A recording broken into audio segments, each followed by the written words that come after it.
Então, pessoal, aqui é o professor Daniel Câmara, para quem não conhece, e aqui a gente vai para mais uma web aula no qual o tema agora vai ser metabolismo das lipoproteínas. Quando a gente conversa sobre lipoproteínas, a gente tem que dar satisfação para a seguinte pergunta: como é que a gordura que faz parte da nossa alimentação vai circular no nosso organismo? Então a resposta é que para a gordura conseguir se misturar ao nosso sangue, ela vai ter que fazer alguma coisa para ficar mais hidrossolúvel. E aí essa propriedade de ficar hidrossolúvel é de responsabilidade das micelas.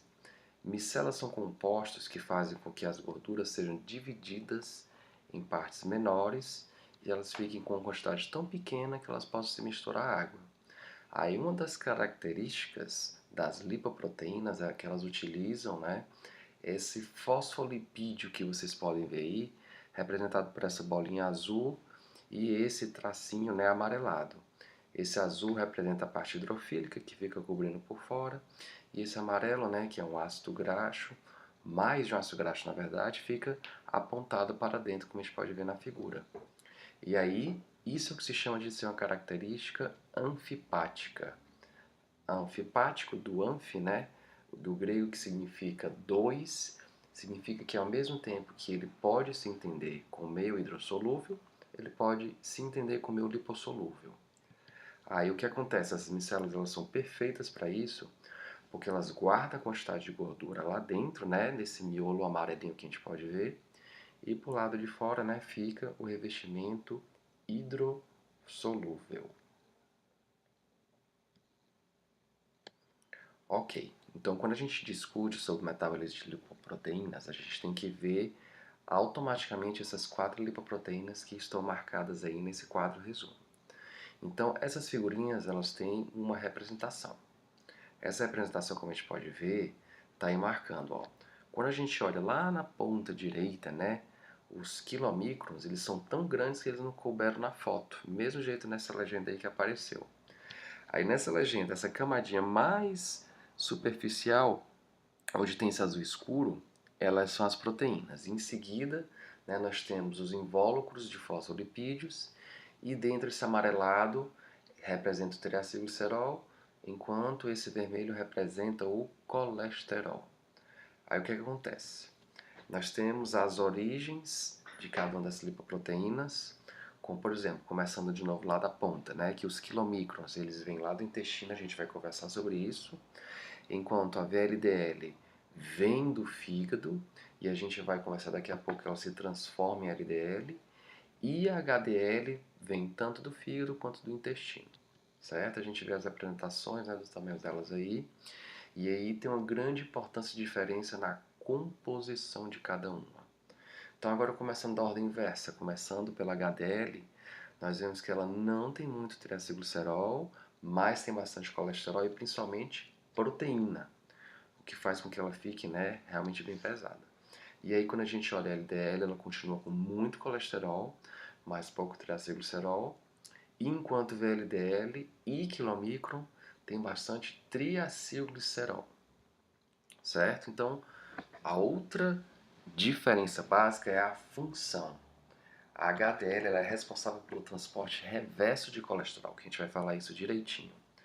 Enquanto a LDL é responsável por distribuir colesterol para todos os tecidos do nosso corpo. Aí o que acontece é que tanto a VLDL quanto os quilomicrons, eles têm a responsabilidade de distribuir triacilglicerol e compostos gordurosos como vitaminas lipossolúveis para todas as células do nosso tecido, ok? Então, pessoal, isso tem uma micrografia que ela meio que representa, toda essa história dessas lipoproteínas e de elas terem, densidades diferentes. Os quilomicrons, que está marcado aí no meio, eles são gigantes porque ele tem muito triacilglicerol, bastante mesmo. E aí comparado, com proteínas, e outros compostos que fazem parte das lipoproteínas, esse triacilglicerol ele é mais leve. Por isso, a gente pode dizer, que os quilomicrons e a VLDL são de baixíssima densidade, Aí a LDL, né, que já tem uma quantidade menor de triacilglicerol e mais de colesterol, já tem uma densidade um pouco maior, e a que é mais pesada de todas é o HDL.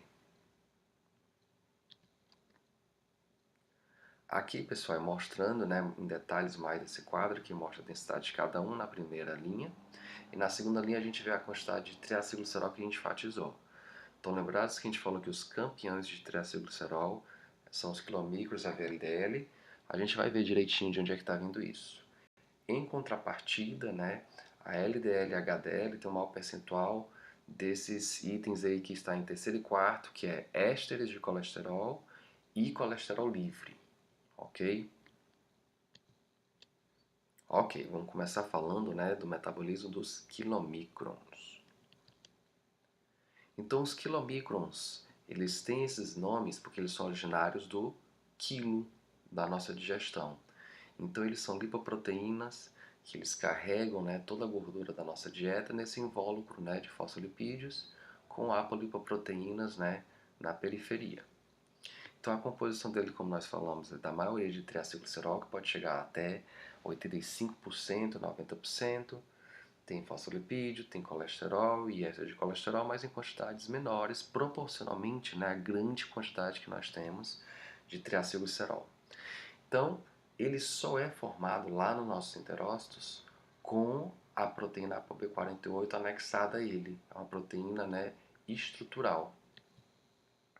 E aí o que acontece é que eles são lançados nos nossos vasos linfáticos, assim como todos os compostos gordurosos vêm juntos, né, nesses quilomicrons, para depois cair na nossa circulação e lá no sangue, né, ele começa a interagir com a HDL. Como é que é essa interação e como é que é essa troca, né, de apoproteínas?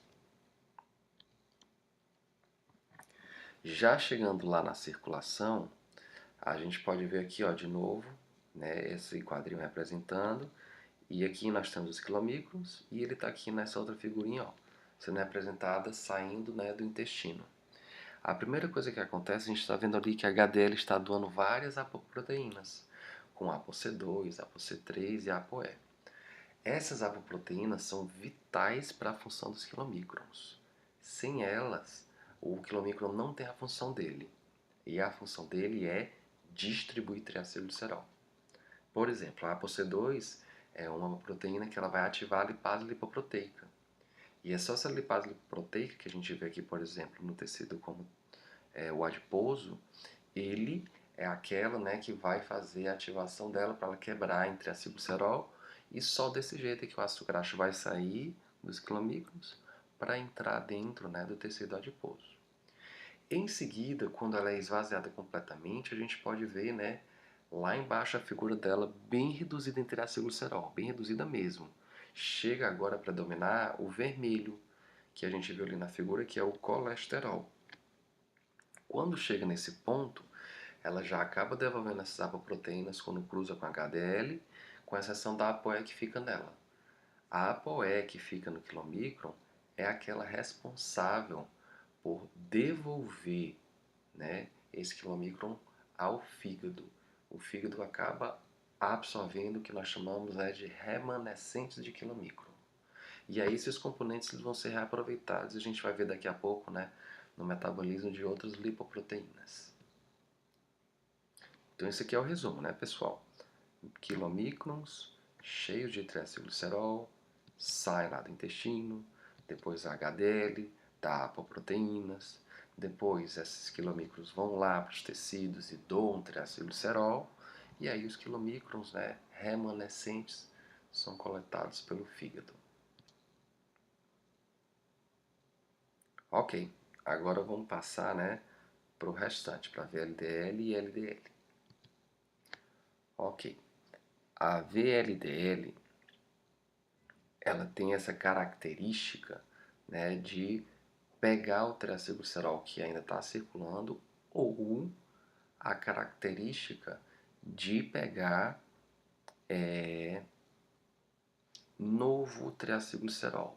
O que isso quer dizer? Quando o fígado recebe nutrientes demais, energia demais, ele faz o que nós chamamos de síntese de novo. que é uma síntese de ácidos graxos baseado, né, no excesso de energia que o corpo tem, e aí se ele não tem, né, como utilizar tudo isso, aí ele acaba, né, transformando em gordura.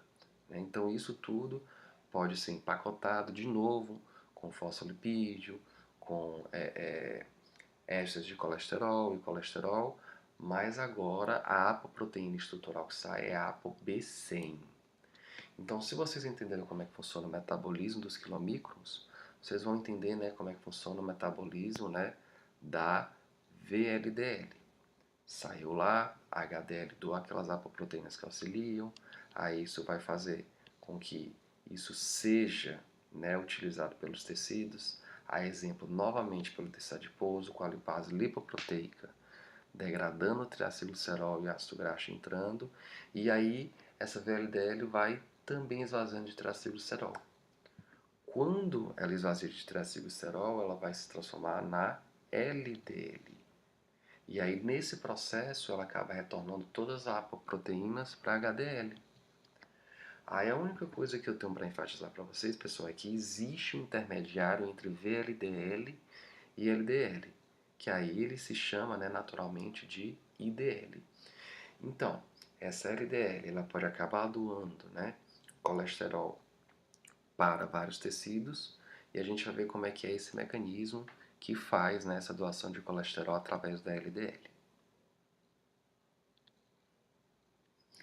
Ok, pessoal, essa figura aqui representa direitinho, né, como é que todas as células do nosso corpo conseguem receber da alimentação esse colesterol via, né, LDL. Então, o que acontece é, essa lipase lipoproteica, também temos uma lipase lá no próprio fígado, né, que degrada esse triacilglicerol e acaba absorvendo ácido graxo, transformando lentamente em IDL e depois LDL, vai fazer com que essa LDL fique circulando no sangue. Quando ela, agora que é bem menorzinha, igual a gente viu, né, naquela foto no comecinho da nossa aula, ela tem pouquíssimo triacilglicerol, tem uma quantidade já maior de fosfolipídio e ela já é mais enriquecida desses colesterol e ésteres de colesterol. Aí agora ela consegue mais facilmente ser manipulada pelas células e serem completamente endocitadas. Como é que acontece isso? Acontece isso, pessoal, através daquela ApoB100 que surgiu com ela. Ela se encaixa direitinho nesses receptores de LDL que tem em todas as células e isso faz com que haja um processo de endocitose. Vocês conseguem ver aí na figura, né, esses garfinhos se encostando nas LDLs, internalizando ela para dentro, né, das células. Aí, dentro das células, esses endossomos normalmente se ligam com lisossomos e são degradados. Esse colesterol que está riquíssimo dentro da LDL é liberado no meio. Aí um detalhe que eu coloquei lá embaixo. Enquanto as células, né, estão recebendo esse monte de colesterol lá da nossa alimentação, das lipoproteínas, da LDL, eles vão ser esterificados e ficar lá esperando. É um modo que as nossas células, né, esperam e armazenam esse colesterol até nós precisarmos, né, utilizá-lo para alguma função. Aí o que acontece com a célula quando ele está naquele momento de receber colesterol? Se vocês não sabiam, esse é o momento da aula de você saber. O nosso organismo, ele usa colesterol não apenas da alimentação. Ele usa colesterol também do modo que nós sintetizamos dentro das células. Isso, nós temos capacidade de sintetizar colesterol, porém uma parte dele a gente precisa da dieta. Na verdade, a gente sintetiza mais colesterol dentro das células do que a gente precisa da dieta. É uma proporção mais de 75% de síntese e 20% que a gente precisa complementar com a dieta. Aí o que acontece? As células têm um raciocínio inteligente. O raciocínio é, se é o momento que tem abundância, que está chegando um monte de colesterol da dieta, é o momento que nós não vamos fazer síntese. Então, um dos mecanismos que nós temos é uma indução do colesterol para ele inibir síntese de colesterol. E aí ele faz isso como? Ele inibe a principal enzima responsável pela síntese de colesterol, que é a HMG-CoA redutase. Uma segunda ação de quando você recebe um monte de colesterol via essa LDL é ele parar de mandar esses garfinhos lá para fora que a gente chamou, né, de receptor de LDL. Porque isso faz, né, com que a célula tenha o suficiente de colesterol e não precise, né, entrar em excesso e nem fabricar em excesso. Né? É um mecanismo que nós chamamos de saturação que todas as células do nosso organismo têm. Prontinho, na última parte da nossa aula, nós vamos falar da HDL. A HDL, pessoal, como a gente enfatizou, ela tem a grande parte do peso dela na forma de proteína. Por isso que é uma lipoproteína de alta densidade, com peso muito grande. Então, ela tem diversos tipos de apoproteína e várias delas, né, são doadas para outras lipoproteínas. A principal dela, aquela que nasce com ela, né, estruturalmente, se chama ApoA1, ok? Então, quando nós temos, né, a principal função dessa lipoproteína é o que nós chamamos de transporte reverso de colesterol. Eu gosto sempre de estabelecer se existe um transporte reverso, existe, né, um transporte direto. O transporte direto seria o colesterol vindo da alimentação, nós absorvemos na forma, né, de quilomicrons, chega lá no fígado para depois ser redistribuído como VLDL, que finalmente vai se tornar LDL e chega às células. Veio lá do nosso trato gastrointestinal e o destino final faz células. O transporte reverso é justamente o contrário. É alguém que vai lá catando das células, vai levar lá até o fígado e o fígado consegue excretar na forma de bile para o nosso trato gastrointestinal. Esse é o transporte reverso da HDL. Então, essa HDL, como nós falamos, tem origem tanto no fígado como no intestino, nascem com a ApoA1 e aí elas vão coletando esse colesterol de vários tecidos periféricos. Existem alguns receptores, né, como o ABCA1, que faz com que as HDLs consigam captar o colesterol deles e aí elas vão se enchendo. A HDL que nasce nesses dois órgãos, ela é achatadinha, né, e ela tem o nome, né, de se chamar HDL nascente ou HDL3. Aí, quando ela vai coletando esse colesterol, a gente já deu uma dica aqui que quando ele está dentro de um local e não é utilizado uma forma de transporte ou armazenamento, ele precisa ser esterificado. Então, a própria ApoA1 que a HDL carrega, ela ativa uma enzima chamada lecitina colesterol aciltransferase, ou LCAT, LCAT, e ela faz a transferência, né, de um ácido graxo dos fosfolipídios para esse colesterol e transforma em éster de colesterol dentro da própria HDL.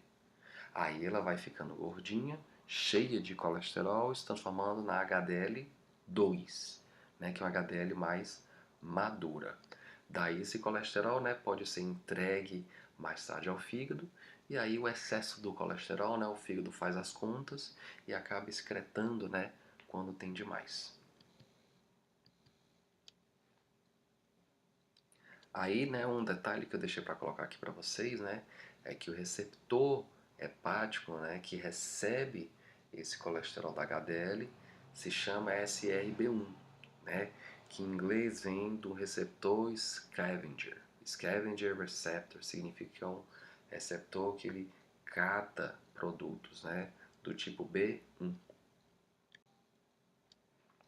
Pronto, então antes de encerrar nossa aula, a gente vai só mencionar, né, que o metabolismo da HDL também faz o que nós chamamos de transporte alternativo. Isso é só para enfatizar que nós temos, né, um modo de quando essa HDL está muito saturada com colesterol, ela pode, né, aliviar um pouquinho esse fardo e dar para as VLDLs que ela encontrar no caminho. Então é aquela coisa, né? O que eu tenho de muito para eu fazer nessa troca? O HDL tem muito colesterol e doa para a VLDL, enquanto a VLDL a gente discutiu que tem muito triacilglicerol. E aí ela doa isso em troca, né, para HDL através de uma enzima chamada, né, proteína transferidora de ésteres de colesterol, ou PTEC, PTEC. Né? Então isso resume, né, o transporte, né, alternativo da HDL.